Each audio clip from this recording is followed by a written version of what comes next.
Good morning, everyone, and welcome to the 2021 CCDEH training series. This is our fourth session today of the series today. My name is Jeff Lamore, and I am the current president of CCDEH. The training series was developed by CCDEH's Professional Development Committee to make up for the cancellation of this year's CCDEH conference.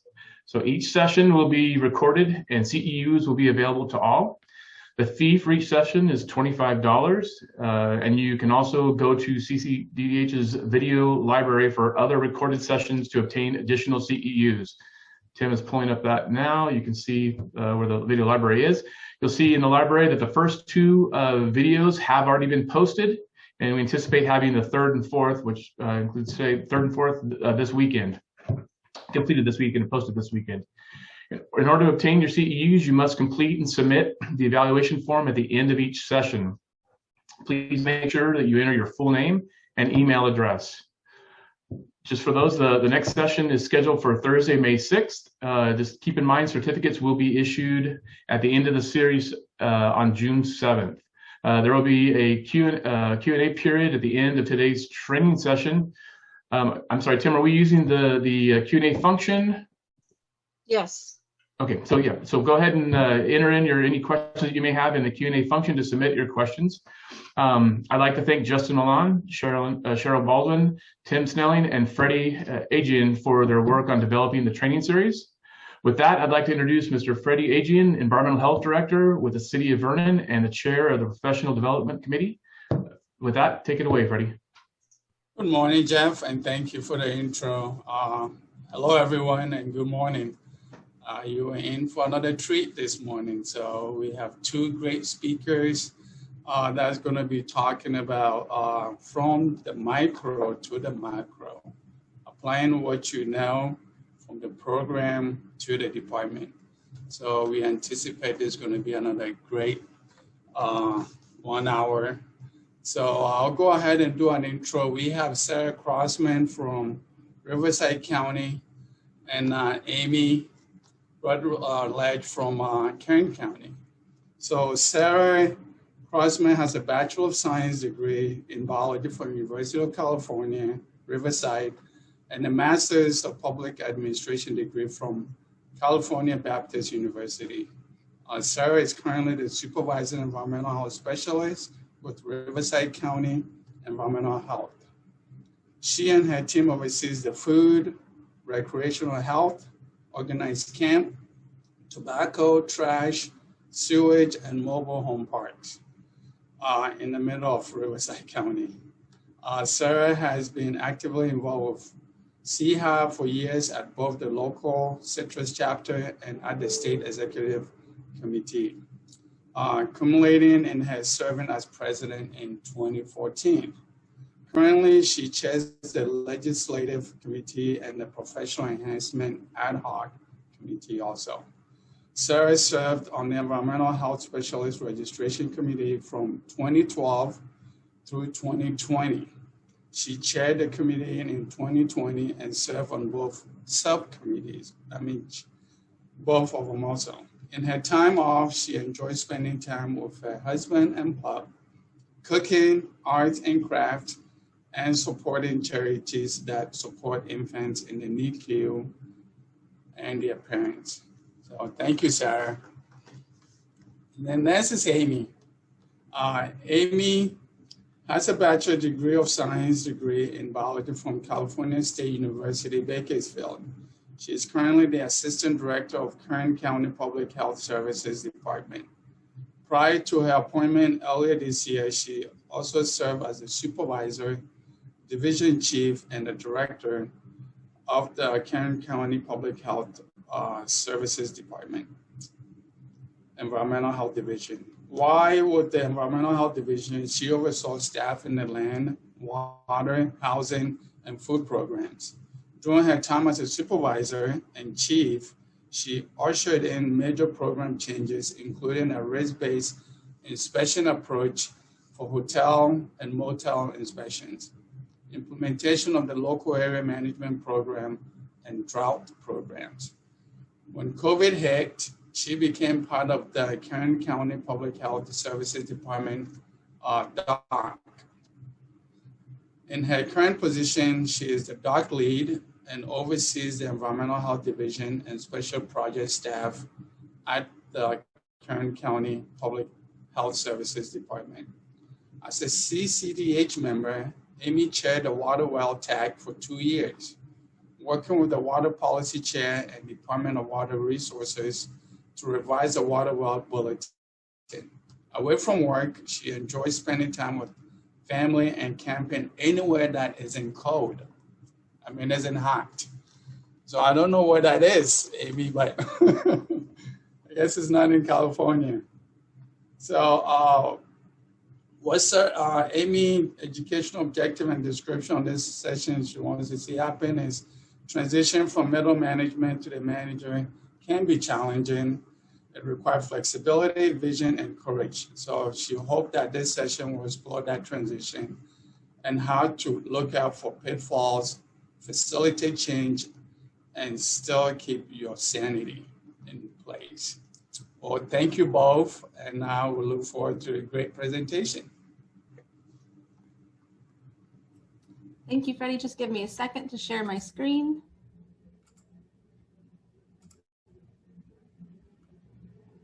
Hopefully that's up and everybody can see it.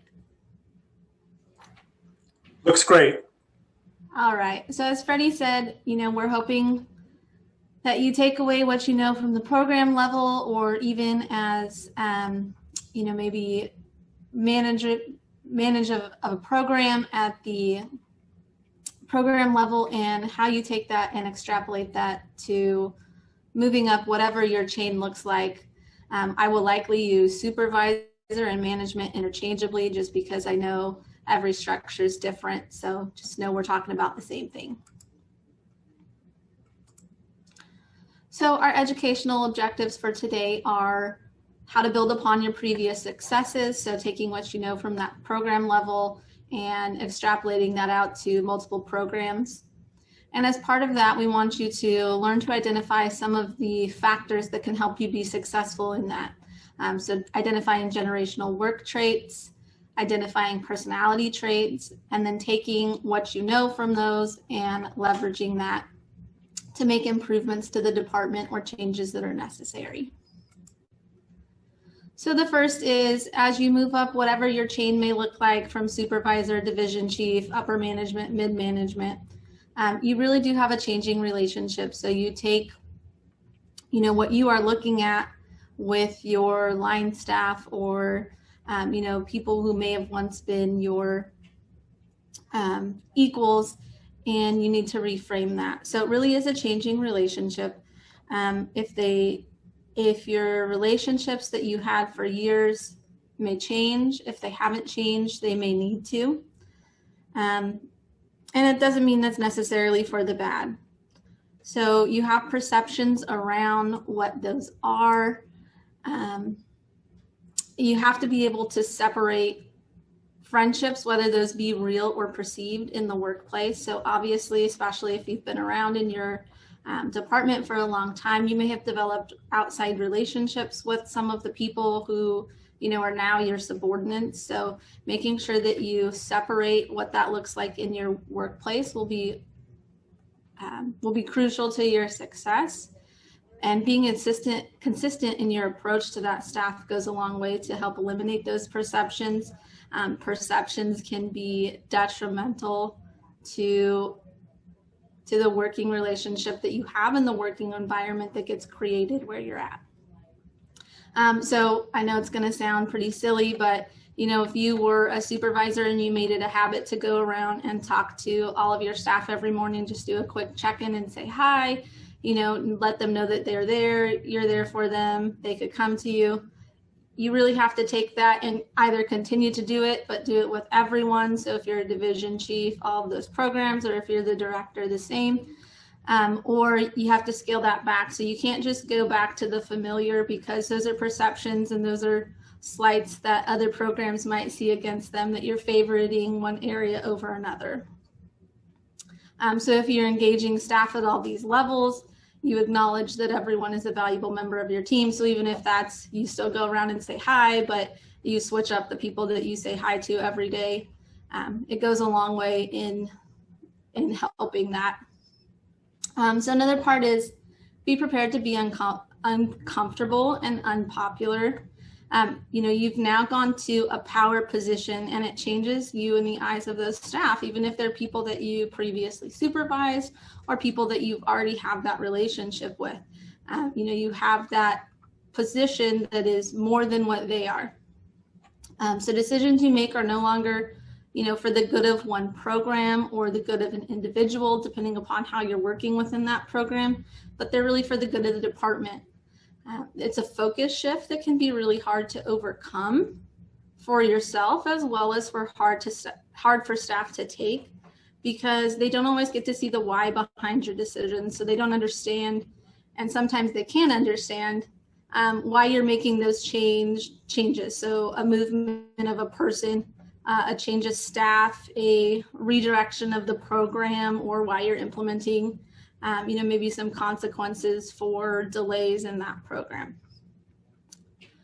At that same time, staff will continue to be more critical of every decision that you make, especially as you continue to move up whatever your chain of command looks like. And that puts you in uncomfortable situations. Sometimes that criticism is going to be personal. So an example of that would be if you were vying for that same position with someone else and you got it over them. It may be personal in the fact that they think they can do a better job than you and they don't like you for that. But then at that same time, most of it is just misdirected stress and anxiety. So people don't like change. It's hard to deal with. So sometimes that criticism is just their own stress, fear, and anxiety coming out and manifesting at the person who is creating that stress and anxiety for them. And then, the other part of that is you have to establish trust with your staff, whether it be those new managers or with field staff, depending upon what position you're in. And you need to establish new working boundaries with some of those people. So if you used to be, they're equal at a field level and now you're their supervisor, you need to reestablish what those working boundaries look like. They may be different. And they should be different. If it's, managers that you used to work with and now you're their supervisor or their director, you have to reframe those in what it looks like. So approaching your new position with an open mind and a willingness to meet and listen to all your staff will go a long way in establishing that trust. And that's kind of what I mean by having an open door policy. It doesn't actually mean you have to have your door open all the time.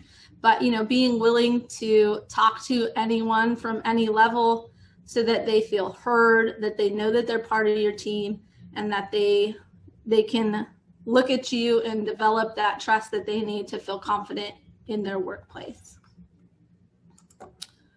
And so part of that is you have to listen to be effective in that, and that's really listening to all. Get to know your staff.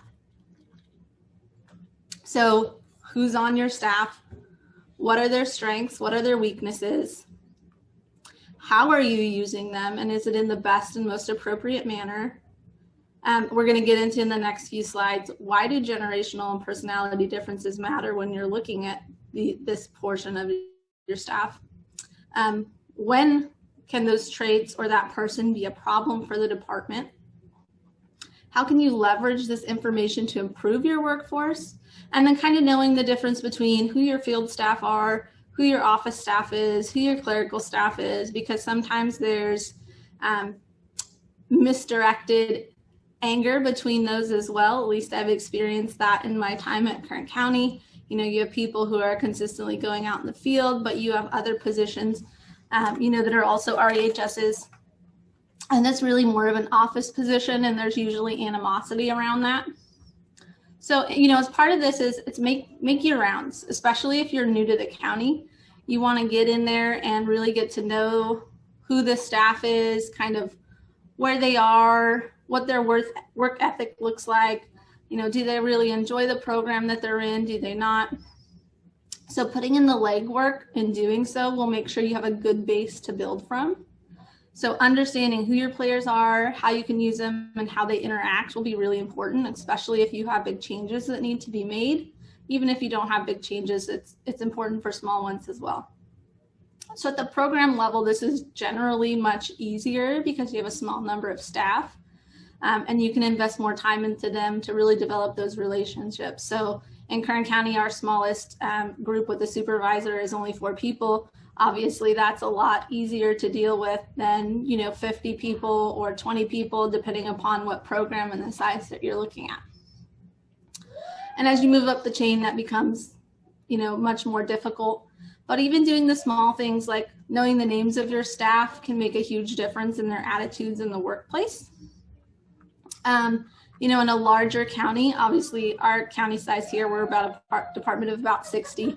I know that there are many more that are much larger, but in a larger county, you can still take these same concepts and you can pare them down to do, maybe your mid-management staff and up, so that you feel confident in who you're trusting. And that making sure that they're doing the same thing. So I'm going to hand it over to Sarah now, and she's going to talk a little bit more in depth about tools that you can use to help identify and know who your staff is.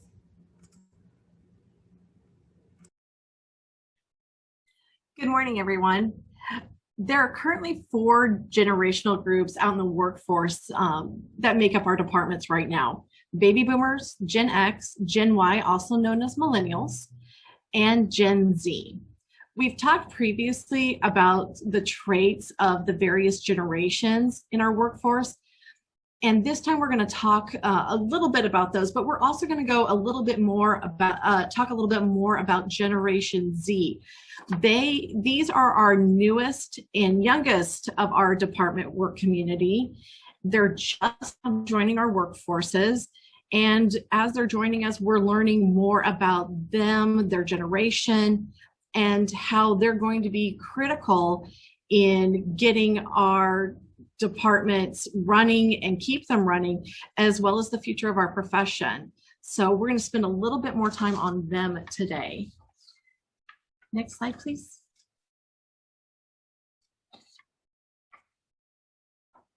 All right. So baby boomers, these are our classic workaholic professionals that have been in the workforce for years now. They are very motivated when they receive expressions of money, work recognition, plaques, certificates, titles, and other types of acknowledgments. This motivates them and helps encourage them in our departments. Generation X is big on work-life balance, and they like to focus on getting results. They believe that their contribution is the most important factor in getting the job done. Generation X, they like freedom and trust from management to allow them to go out and do their job and do it the way they want to, as long as the result gets done. They're really motivated by autonomy, benefits, time off, and not necessarily with public recognition. They don't mind it, but it's not going to be a real motivating factor for them.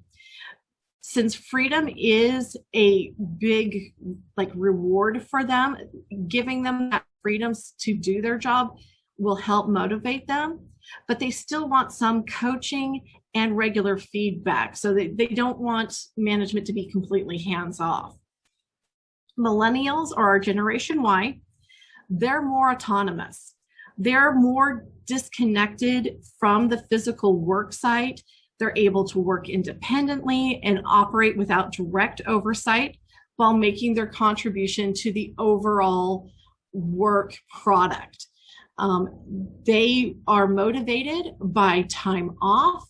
They want to be doing meaningful work and working with others. They like frequent feedback, and they will often ask for it if it's not being provided to them. They do want extremely clear goals, structure, and supervision with frequent communication as well. They do also like recognition, especially when it comes from others that they, like their supervisors or heroes and people that they look up to. So that'll help motivate millennials. So our Generation Z, our newest members. So this group in our workforce. They are new, they're young. They have grown up with technology literally at their fingertips their entire life. They have had information constantly coming at them because they've pretty much all had a cell phone, a smartphone since they were young. So they've had news feeds and social media posts and texts, information always coming at them. And that has really shaped them in what they expect from their work environment. They also grew up during a time of a global recession and a period of rebuilding, which has also influenced them. So as a result, when they're looking for work, they're looking for something that will provide them meaningful work, competitive pay, and growth opportunities, as well as an ability to apply their technology knowledge. So they're extremely tech savvy, which is something to keep in mind when you start having Generation Z in your department. They are going to be on the technology a lot. Gen Z wants human interaction, especially at work, and they want interaction with their coworkers. They're okay with interaction via like the screen, but they also want to be able to have that collaborative and team-friendly work environment. They will seek an atmosphere that provides mutual respect, gratitude, and recognition between coworkers and leadership. Most Gen Zers will tell you that they are cynical, and that's mainly due to that technology they've always had. Because of constant news feeds, they've been bombarded with news, social media, and all of these channels. And as a result, they've been exposed to corruption, dishonesty, and negativity. And this has caused them to become somewhat skeptical in nature, especially of leaders, and they don't want to be taken advantage of. That's one of the things that they're fearful of, is being taken advantage of by the leadership or even by their own coworkers. So it's very important to create an atmosphere that's of authenticity and transparency for them. That's going to be something very crucial for them to make them feel comfortable and trusting of you and the program and department as a whole. They want to be kept in the loop. They want like top-down communication. Again, they're used to having communication from the internet and social media all the time. So they're good with being constantly contacted and kept in and having that open communication, whether it's with coworkers or with their management. They want that communication, that open two-way communication via their phones normally. To help with this, sending text messages, quick phone calls, emails, or even making just a quick little video and sending it to your workforce, that would go a long way to promote that authenticity and transparency with your workforce. The video doesn't have to be pretty, it doesn't have to be long, it doesn't have to be polished. The more just quick, here it is information, that's good for them. That makes it more authentic for them. They want to know what to expect. They don't want any surprises. They want to have the information coming to them. They want to be able to reach out to you, and they want to be able to feel that they can come to you at any time. That kind of open door policy is going to be very important for our Generation Z. Making sure that they have clear work expectations as well is going to be important to them. It will make sure that they follow their line or follow what they're supposed to do. They will ask for feedback. They are not afraid to make mistakes. They are also very big on getting feedback. They do not want to wait for their annual review to find out how they're doing. They want to know almost weekly, if not daily, how they're doing. I currently have someone who's a Generation Z, and it's been a learning experience for me because they come to me and ask for feedback daily. And I'm completely good with that. I want them to know how they're doing and how they can, make adjustments to improve and be even better. And they've really responded to that, and they do that. They take notes and they make sure that everything that I give them, they then implement, and they like that daily feedback. So that is going to be something that is going to be different from other generations. Millennials like feedback, but Gen Z really likes that feedback. They want it very frequently. So that's important to know. Another thing to keep in mind with this generation is because of all the social media and because of all the online time, stress and mental health issues can be a factor for this generation. They grew up in a world of economic uncertainty. They also grew up with technology and increased screen time.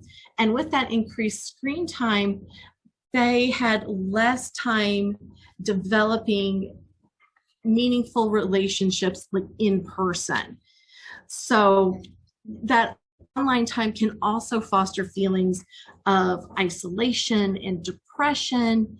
And with social media, people tend to compare themselves to others, which can also lead to anxiety and depression. So from a work perspective, we need to understand that those are things that could play an effect on them, and know the triggers of stress for the different personality types, which we'll discuss later. But being flexible, having vacation days, outings, longer breaks, promoting our employee assistance programs, and training not only ourselves, but our other supervisors and junior managers to recognize those signs and triggers of stress so that we can head off any potential issues from manifesting into bigger issues is going to be important. One thing that Generation Z is tending to gravitate to are jobs that are more on the go, not just stuck in front of a computer screen or stuck in an office, which is really good for our field because most of our positions are field positions. So it means that we will also need to provide information to them wherever they are at so that they know about our field and can gravitate to us. So Generation Z, they're definitely up and coming, and they're going to be very important to our workforce. It is going to mean that we're going to need to provide information to them, have open lines of communication, understand that they are going to be more fearless. They're going to crave opportunities to learn and grow. And knowing this now can help us in developing our programs so that we can create an environment for our staff to thrive.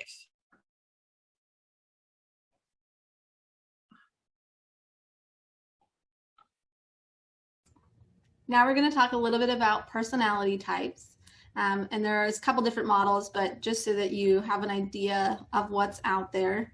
One thing to remember with personality traits, they are not a hard and fast rule. People exist on a spectrum, so you're usually somewhere along that gradient.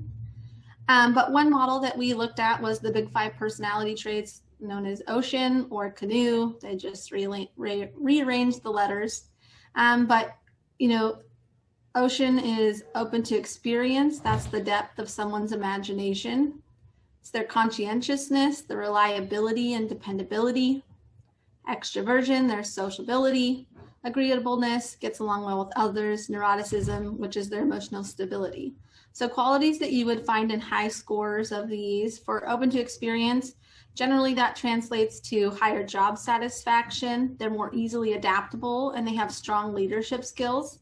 People who score high on the conscientiousness also have better job performance. They have inherent leadership skills and they have longevity. So those are your people who are going to stick around. Agreeableness, higher job performance, better on the job behavior. So those are the people who can make your environment more enjoyable or more even keeled at least. People who score high on extroversion have better job performance, strong leadership skills, and are also their longevity, so your long-term people. And then people who score high on the neuroticism generally have lower job satisfaction and higher stress levels. So knowing where your individuals fall on these spectrums is helpful because then you can dictate and figure out how you can improve them, how you can change your management style to either make it easier for them to work or to have a better dynamic in the group that they're in. So if you have a lot of people who are one of these personalities or the other, you might not have an issue with the program, but you may have another program that has, people on the lower end of these. And, how do you mix those up so that you have something that works cohesively?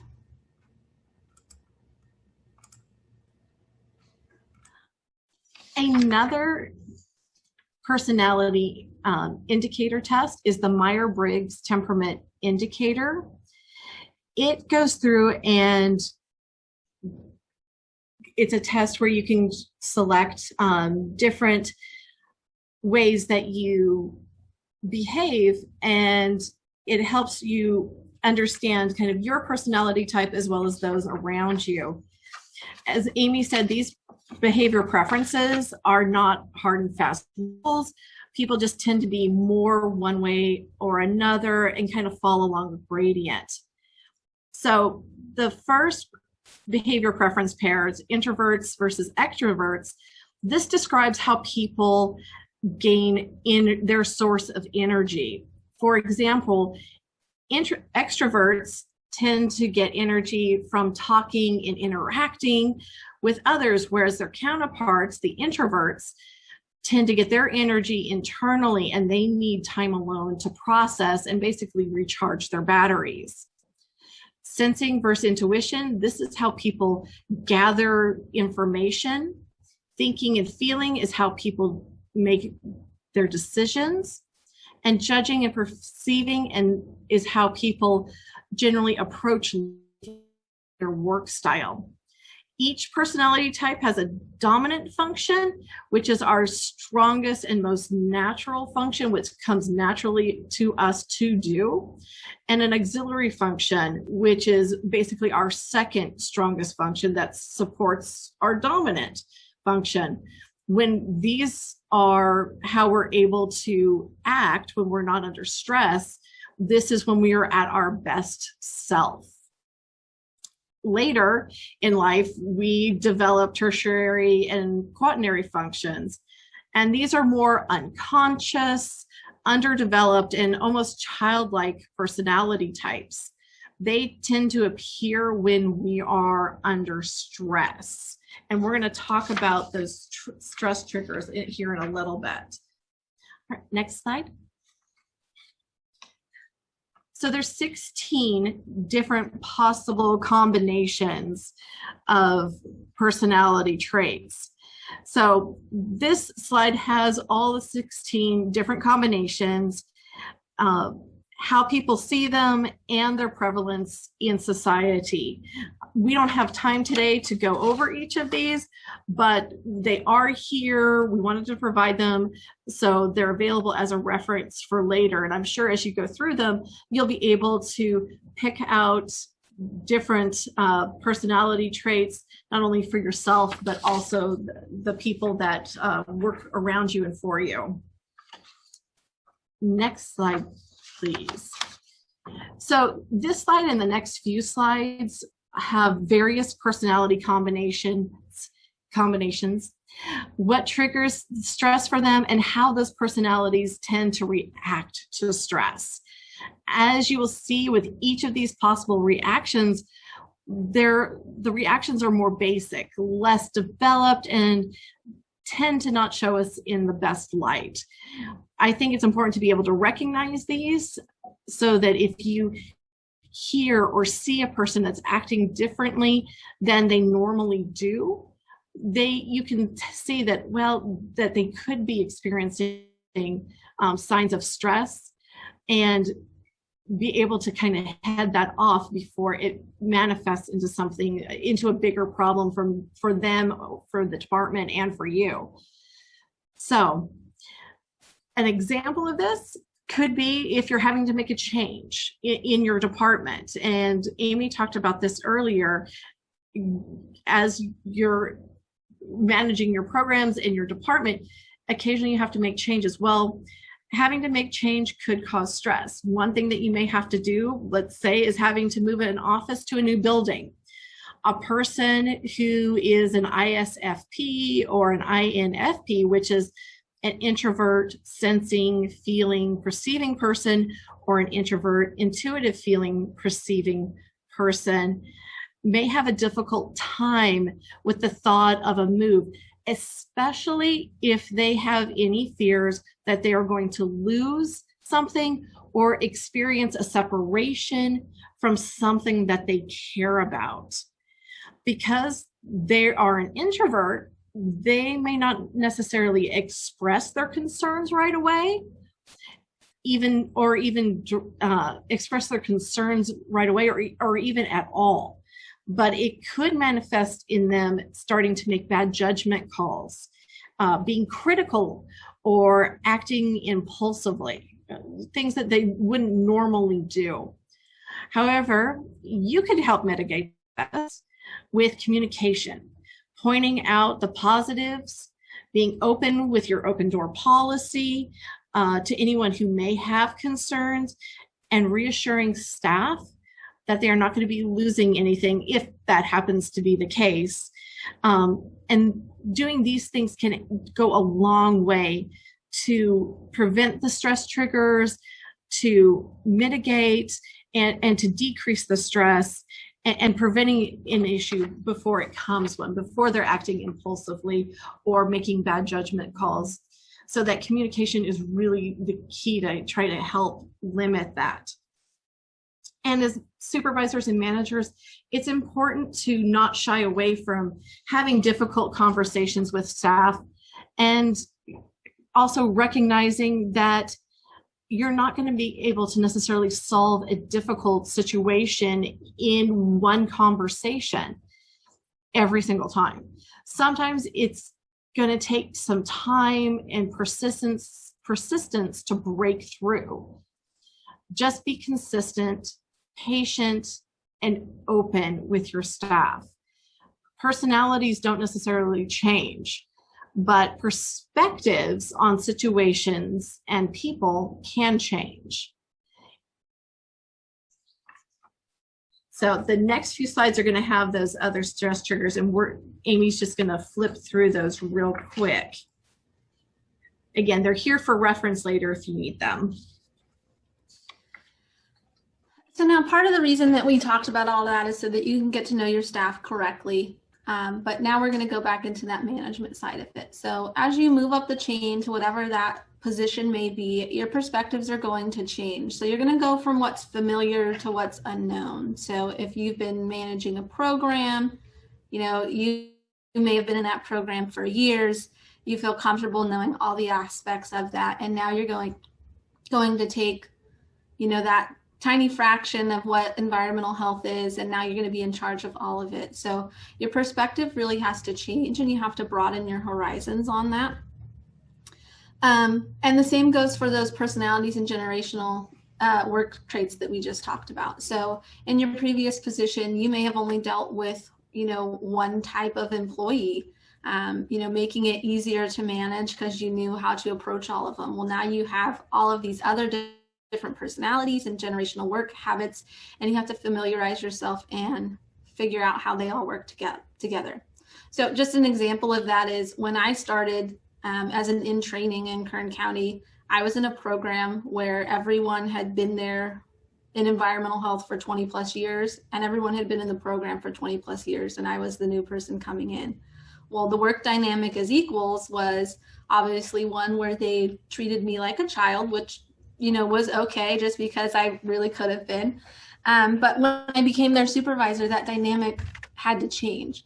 So figuring out how to work and redo that relationship can be really difficult, especially in a situation like that. So you also take that and then you add into the fact that at that time, you know, I was adding in Gen Xers, I had boomers, I had millennials. Well, you have to treat each of those very differently to accomplish the same task. So understanding and knowing who those are helps you change your perspective in terms of management. So you may have had one relationship with them as peers, but now you have an entirely different relationship with them as you move to that management. And then, you know, no two programs are the same. So I know at least here, especially if you are a specialist county, I know we have a lot of counties where they're generalist, everybody kind of does the same thing. But specialist counties where you're really pigeonholed into one type of inspection creates animosity and disdain sometimes between programs, and you have to overcome those. So knowing from the get-go that you can't treat them the same as much as you want to, and respecting their differences and being open-minded to how each program does things is really important. So you need to tread lightly, be soft in your approach at first, especially if you're a new person coming into that program or the county, and especially if you're coming from the program where maybe it's the highest degree of animosity. I'm sure others have them. I know we do here. You need to take that approach and be soft and kind and understanding in what the differences are. And you want to embrace each program's strengths and weaknesses, right? We know no two programs are the same. Some people may have a great inspection process. Other people may have a great enforcement process. So taking what you have from each, identifying what those strengths and weaknesses are, and then analyzing how you can apply those across the board if you can. Sometimes you can't. Sometimes they just don't translate over to another program. And figuring out how that works, but don't expect that you're going to come up with a one-size-fits-all cure. It's just not going to happen, and you'll just let yourself down if you think that from the get-go. But you should identify your duplications, you know, where things overlap, where programs overlap, if there's wasted effort anywhere, and figure out, you know, who's receptive to what and how they can do that. So it's really important, I think, you know, that you look at what those perspectives are, not just from your position as a supervisor, but from the perspectives of each individual program. And looking at each of your staff as well, because just because you have maybe a younger staff doesn't mean that they're going to fall into all the traits that are typical with that generation. Same with personality types, everything's a gradient. So just because you have a younger workforce or a Gen X workforce doesn't mean that they're going to have all those, you know, stereotypical traits.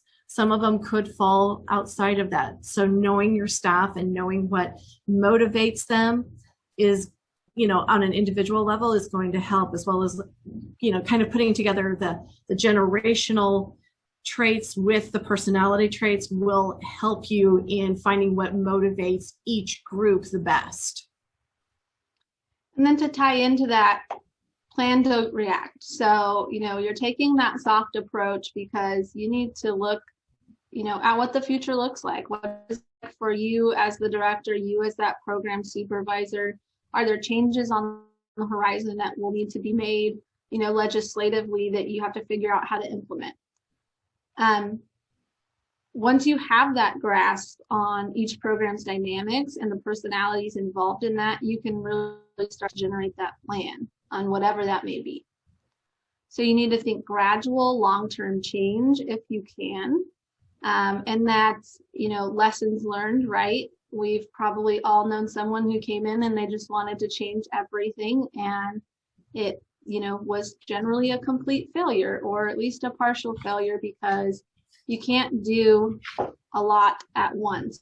Just the changes are too much. It's stressful, it's anxiety inducing, and depending upon the makeup of that program, you'll just never get full support for it because you didn't approach it the way that it should have been approached for those people. And communication is key in that. So you need to get others to buy into your vision and all the benefits that it could bring. And this means knowing how you need to communicate that change and ensuring it's executed as intended. And what I mean by that is, some people need all of the detail behind it, right? So they need to know every possible way. So if you are expecting your mid-level management to deliver this message to you, and maybe those are boomers or Gen Xers, and you give it to them and you have all the detail behind it, the message that gets translated to your staff might just be your keynotes, right? Because that's the important takeaways for them. They're just getting down to the objective. But maybe their staff needs all that fill-in to really understand and appreciate that direction and that buy-in that they're going on. So making sure that your messages are really put out there as you intend, if you're expecting it to come from someone other than yourself. Especially for the Gen Z, they really want to know why we're doing this, and because again, they're going to be cynical of anything, especially change. So making sure that top-down communication is done the way, and the message that you want portrayed is there. Making sure that it makes it all the way from you to them, and the reasons why is going to be important, especially for this younger generation. And if you can get them to see what your long-term goals are and get them on board, it's going to make the entire process of whatever you're doing that much better. Plus, if you're listening to them, you're getting their input, and that input can be valuable. They may have another direction or a different way to do that they think will be better, or another way to communicate that change to, facilities or whatever it might be that you're trying to do that's more appropriate for that, particular target group. And then be understanding. Change is difficult. We all know that. Especially, I think, after this last year that most of us have experienced. Changes can be super, super stressful, and it can cause a lot of anxiety. And when we're put in those situations, whether we need to put people in them or not, or if it's just, they may have something personal going on, it leads to those underlying traits, just like Sarah talked about. It leads those to come out, and they may come from people that we had never expected to have that, those issues before. So making sure that we can do all that we can in the in-between to mitigate that is really important. And then lastly, as part of that is, don't be afraid to do what's right for the department, even if it's unpopular after you seek the buy-in. Like I talked about earlier, there's a lot of stuff that we can't tell mid-management, management, field staff. And it's unfortunate because it does make seeking that buy-in really, it makes it really difficult. And I think, for most of us, we want to make sure that our staff really sees where we're going with, whatever those changes may be, or, whatever decisions need to be made. But sometimes we just can't let them in on the behind of why we're doing that. And sometimes it may be that they don't think it's right because they don't like it, but sometimes it's what's best for the department, whatever that may be. So knowing where you draw your line at, even when you're not, making the popular choice, is part of that decision as well. And then, if you haven't encountered this yet as a supervisor or a director, you really have to be willing to accept responsibility for your failures. So admitting fault, accepting blame, whether that be with your staff or maybe a member of the community, it makes you human. It lets you connect on a different level with your staff. It's perfect. We aren't exempt from that. I think we have to own that as part of management.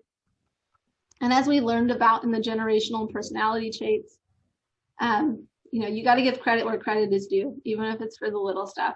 Some people need that affirmation to feel validated and accomplished and settled in their position. And if they don't get that, they may have stress, they may have anxiety, they may start to question that, and that can really affect the entire morale of your department. So acknowledging those accomplishments, praising those behaviors, and then just generally acknowledging your staff, even if it's nothing, out of the ordinary on a special project. I've seen you've had your head down, you've really been working hard. Thank you so much. We appreciate the work you're doing here. It goes a long way for certain individuals. And when that individual is happy and settled and confident in their duties, that really goes a long way for the morale. We've definitely worked on that issue. We've had some of those here in Kern.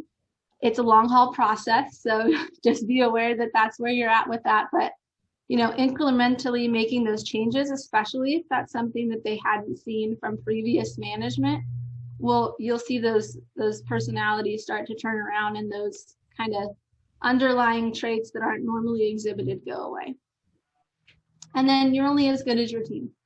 So you can only be successful if you have a team behind you that is willing to execute your vision as equals. So if they don't do in that perceived power position, but they feel you are really a team. So they need to believe in you, they need to believe in your ability, and they need to see that you value them as team members, and that they're not just the subordinates to carry out your work is done. They should feel that they're carrying out the work that you guys have created together. So ensuring that you know who the members of your team are, how they respond in terms of those personality traits, and trusting in the management that you've set up is critical to your success. So, kind of in closing, build the team that needs you, not the team that you need. Because if you're doing that, you're making sure that you have people who are truly going to be behind you and behind your vision. And that's the end of our presentation today. I think we have some Q&As, so I think I'll turn it over to Tim. All righty, thank you. Excellent job. Let me fire some questions at you guys. First of all, I think going back to the earlier part of your presentation, how do you recommend reframing relationships as things change from being a staff level to being promoted? Do you go for one-on-one conversations? Do you do like a general meeting with everyone? A memo? What's your style in communicating the transition that you've made? So I think that really depends on kind of where you're at, but I think certainly, establishing that meeting base where you guys can have the open communication, where you come in and you really say, hey, what can I do for you? What changes do you think need to happen? Where are some of your concerns? And voicing that at the beginning. And then we just implemented here actually in our entire 300-person public health department, one-on-one sessions. So you can do the same. Some people aren't comfortable talking in group settings and they'll stay mum the entire time and they won't ever say anything. But if you get them one-on-one, you can really have that conversation with them.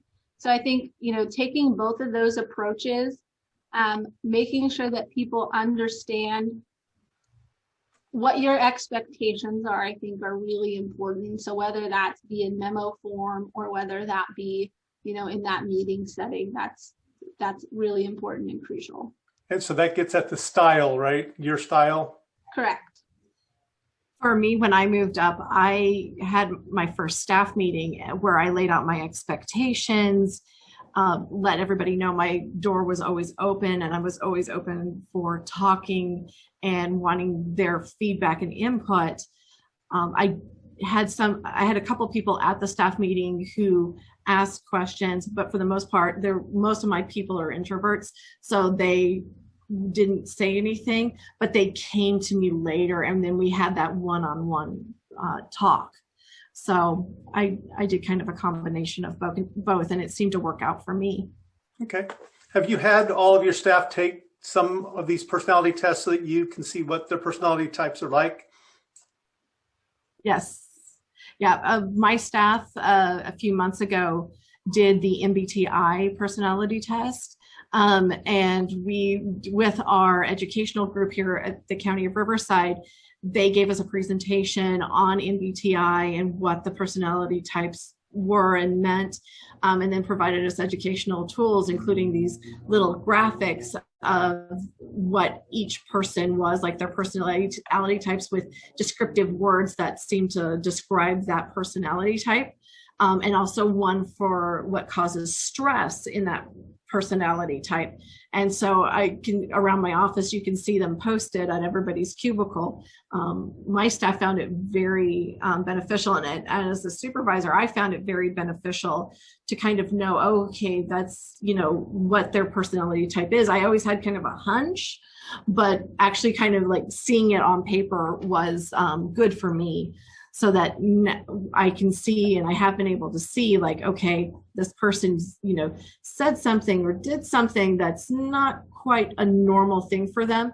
And I've been able to talk with that person one-on-one and find out like what was going on and headed off some issues before they actually became issues. So, nice. Yes. I know knowing the personality types can help when you come into the room, whether the person needs a lot of detail or if they're a bottom line first. Yeah. If you try to give detail to a bottom line person that wants that first, it's like, you lost me like 5 minutes ago. Don't tell me that story. So this is invaluable information for people to understand their cohorts and their personalities. A couple more questions from the audience. The nuances of personality tendencies are interesting. Would you agree that they're somewhat complex? Yes, I think you would. The question is, wouldn't working on your emotional intelligence be a more productive use of your time? So how does emotional intelligence factor into this sort of conversation? Being emotionally intelligent is a wonderful tool to have, and being able to recognize, you know, the kind of reading the room and being able to approach things and get everybody's buy-in right then and there. And especially if you don't know the personalities, being able to have that emotional intelligence and being able to pick up those nuances is a great thing to have. Not everybody has those skills, and it's probably something everybody should work on or continuously work on. Knowing your staff and knowing the personality traits have worked for me. I'd like to think that I have some emotional intelligence, at least somewhat, but it is something that I know I continue to work on. I think that would be a great thing. There's a lot of wonderful examples of people with high emotional intelligence. The president of the Cal State system, who just retired, Dean White, he has a huge amount of emotional intelligence. When UCR was having picketing, he actually went out to the students and talked with them and got their concerns and was able to defuse the situation. And the way he approached it and approached their questions and diffused the situation really made a big difference. Whereas other colleges, their presidents and deans didn't react the same way, and they had quite a different outcome. So he's someone that I've always looked to as like a wonderful example of emotional intelligence. Cool. So these are not exclusive, one or the other. No. You can do both of these, use these tools improve your emotional intelligence. I mean, these work together. Oh, absolutely. Okay.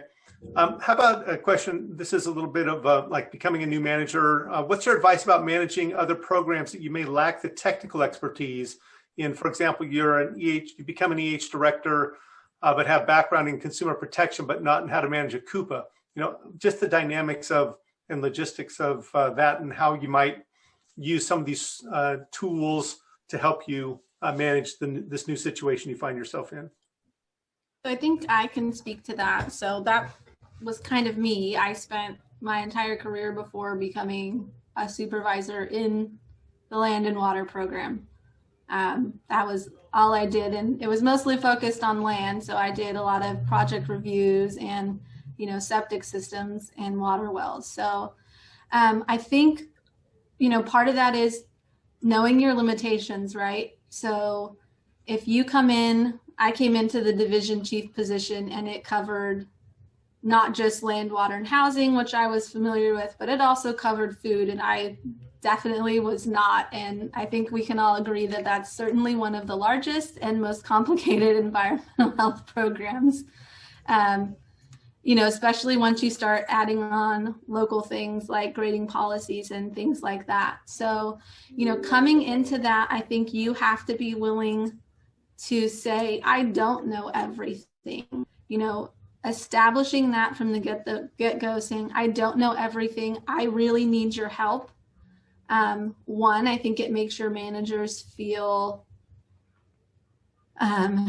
you know, feel more confident in you, because you're not just going to put on a facade and pretend like you know everything, where you may get yourself in a position where you make a decision that maybe you shouldn't have or goes against it.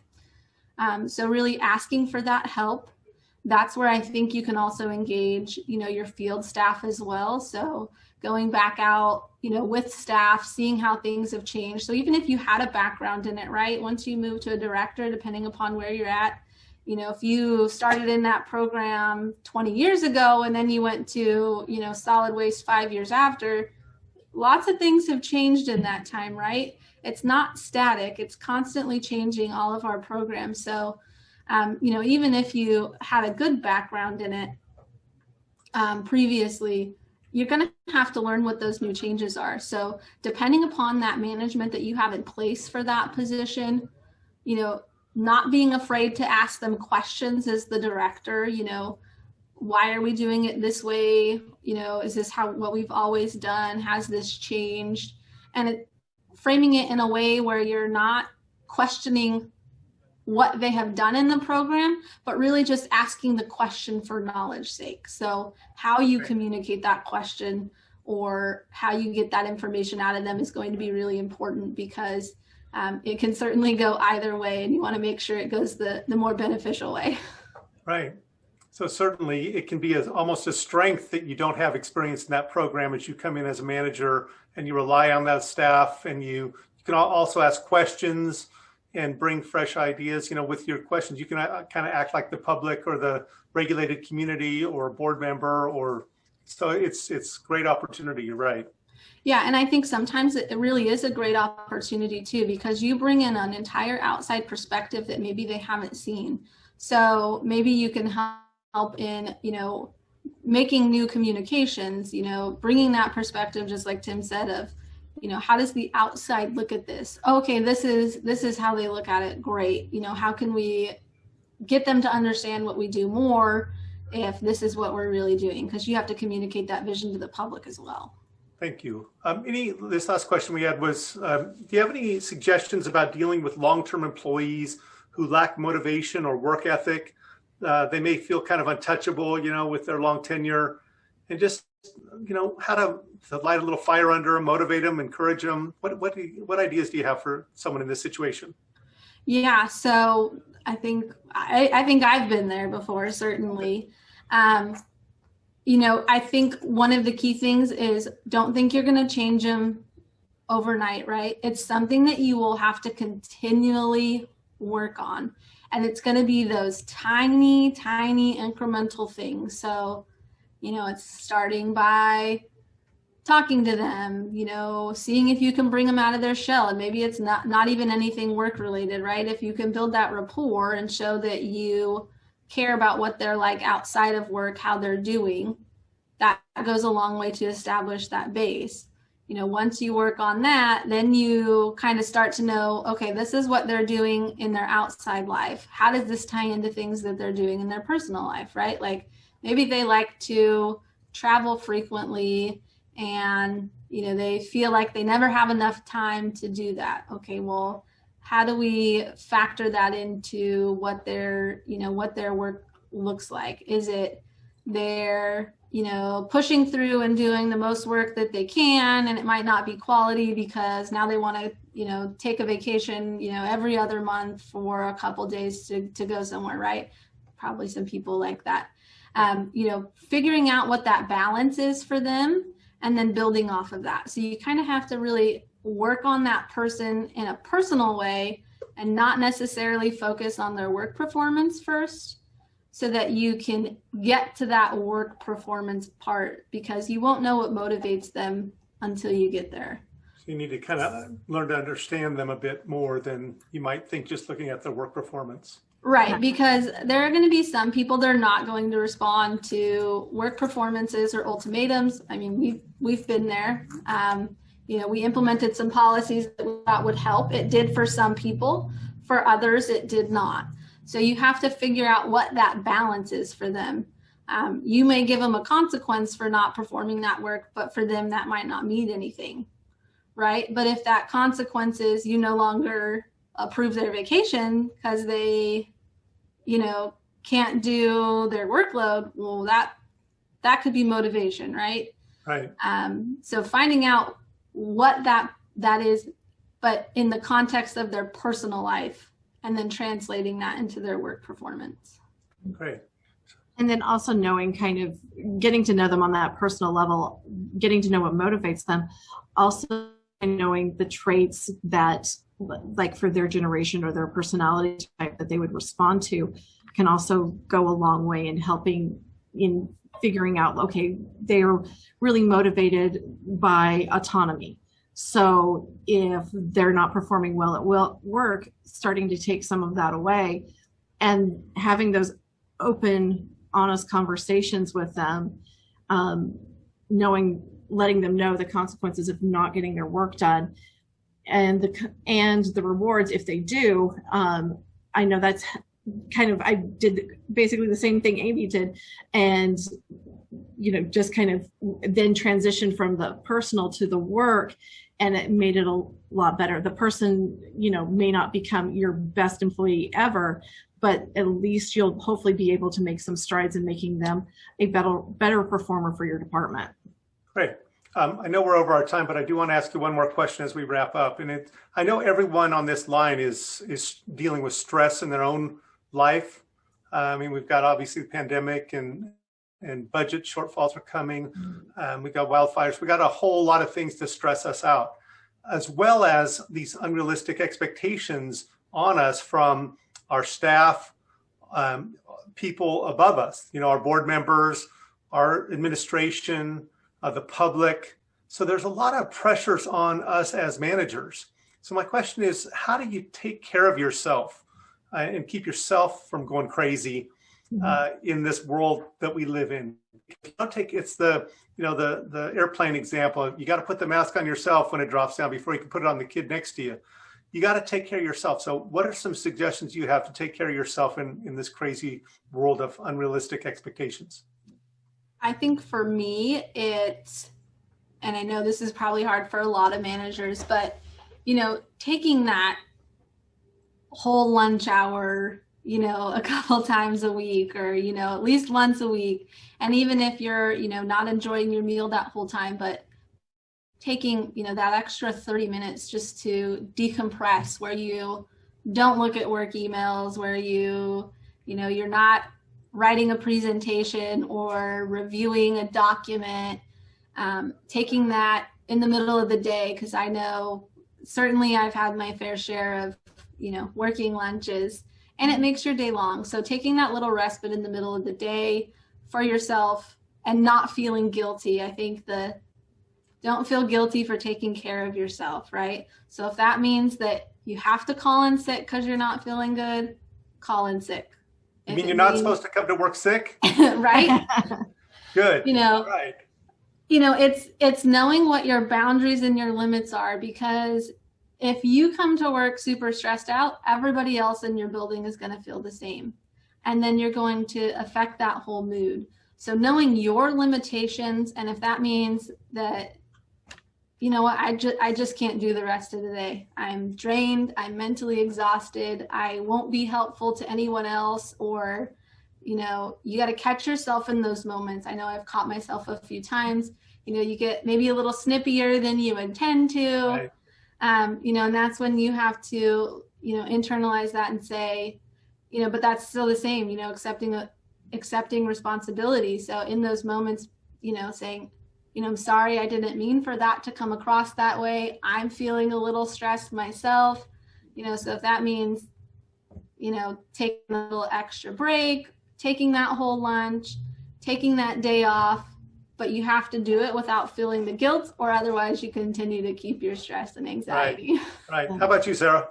I completely agree. I also think just giving yourself a few moments to, especially if something has come across your desk that's stressful, giving yourself a few moments to just take a couple of deep breaths and recenter yourself before you dive into it is helpful. I'd also, especially this last year, giving ourselves just some grace that we have had an extremely stressful year that's unprecedented, that we've never had to go through this before. We're dealing with things out of the blue that are coming at us at 150 miles an hour that we can't even fathom to keep up with. It's just coming at us so quickly, and just giving ourselves the grace to be like, it's okay. I know I'm not going to be able to get everything done or everything answered today. That's okay. I'm going to do my best and get done what I can and prioritize it so that it is fair to those involved. I was on the phone with a complainant this last year, and he was expressing his frustration at this one operation that was not following the COVID protocols, and it was frustrating him. And he goes, I've lived my life by the mantra that, is this fair to all concerned? And he's like, and I don't see that as, what this person was doing is fair. And it was frustrating him. And that sentence that he said, I was like, oh, I wrote it down because I was like, I like that. Is this fair to all concerned? Is what I'm doing, how I'm prioritizing things, how I'm reacting, fair to everyone involved? If the answer is yes, then I'm doing well. If the answer is no, then I need to relook at things, reprioritize, and make sure that it's fair. All right. Well, you guys have covered a lot of things. I think that it's clear that we need to make this a 2-hour session in the future. So thank you very much. Jeff, I'm going to turn it back to you to wrap us up. Okay, thank you, Tim. Thank you very much, Sarah and Amy. It was a great session. We really appreciate that. Great information there. Okay, so the next training session is scheduled for May 6th. Make sure you're there. It's going to be a great session jumping into the LEA realm. Please remember to complete your evaluations before June 4th. And as always, the certificates will be completed by June 7th. So everybody have a great day. Thank you very much for your time, and we'll see you.